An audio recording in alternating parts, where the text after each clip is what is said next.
आज की कहानी का नाम है वाराणसी की कथा। नमस्कार मित्रों, आपका हमारे चैनल कहानियों के मंजर में स्वागत है।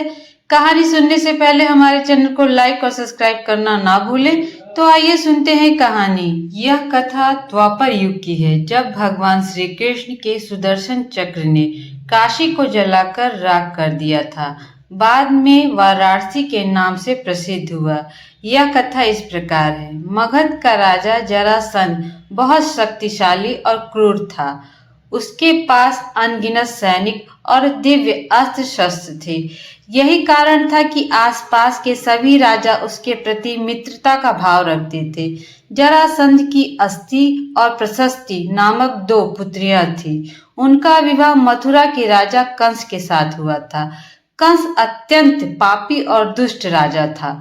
प्रजा की उसके अत्याचार से बचाने के लिए भगवान श्री कृष्ण ने उसका वध कर दिया। दामाद की मृत्यु की खबर सुनकर जरासंध क्रोधित हो उठा। प्रतिशोध की ज्वाला में जलते जरासंध ने कई बार मथुरा पर आक्रमण किया, किंतु हर बार श्री कृष्ण उसे पराजित कर जीवित छोड़ देते थे।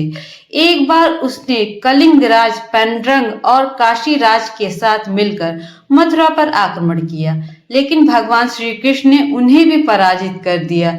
जरासंध तो भाग निकला, किंतु पेंड्रक और काशीराज भगवान के हाथों मारे गए। काशीराज के बाद उसका पुत्र काशीराज बना और श्री कृष्ण से बदला लेने का निश्चय किया। वह श्री कृष्ण की शक्ति जानता था, इसलिए उसने कठिन तपस्या कर भगवान शिव को प्रसन्न किया और उन्हें समाप्त करने का वर मांगा। भगवान शिव ने उसे कोई अन्य वर मांगने को कहा, किंतु वह अपनी मांग पर अड़ा रहा।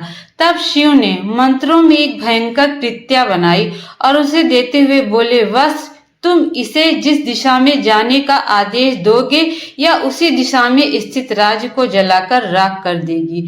लेकिन ध्यान रखना, इसका प्रयोग किसी ब्राह्मण भक्त पर मत करना, वरना इसका प्रभाव निष्फल हो जाएगा। यह कहकर भगवान शिव अत्यधर्म हो गए। इधर दुष्ट कलयावन का वध करने के बाद श्री कृष्ण सभी मथुरा वासियों को लेकर द्वारिका आ गए थे। काशीराज ने श्री कृष्ण का वध करने के लिए कृत्या को द्वारिका की ओर भेजा। काशीराज को यह ज्ञान नहीं था कि भगवान श्री कृष्ण ब्राह्मण भक्त हैं, इसलिए द्वारिका पहुंचकर भी कृत्या उनका कुछ अहित न कर पाई। उल्टे श्री कृष्ण ने अपना सुदर्शन चक्र उसकी ओर चला दिया। सुदर्शन भयंकर अग्नि उगलते हुए कृत्या की ओर झपटा। प्राण संकट में देख कृत्या भयभीत होकर काशी की ओर भागी। सुदर्शन चक्र भी उसका पीछा करने लगा। काशी पहुंचकर सुदर्शन ने कृत्या को भस्म कर दिया, किंतु फिर भी उसका क्रोध शांत नहीं हुआ और उसने काशी को भस्म कर दिया। कालांतर में वारा और असी नामक दो नदियों के मध्य यह नगर पुनः बसा। वारा और असी नदियों के मध्य बसे होने के कारण इस नगर का नाम वाराणसी पड़ा। इस प्रकार काशी का वाराणसी के रूप में पुनर्जन्म हुआ। मेरे प्यारे मित्रों, आज की कहानी यहीं पे समाप्त होती है। मेरी कहानी आप लोगों को कैसी लगी कमेंट करके जरूर बताइएगा। धन्यवाद।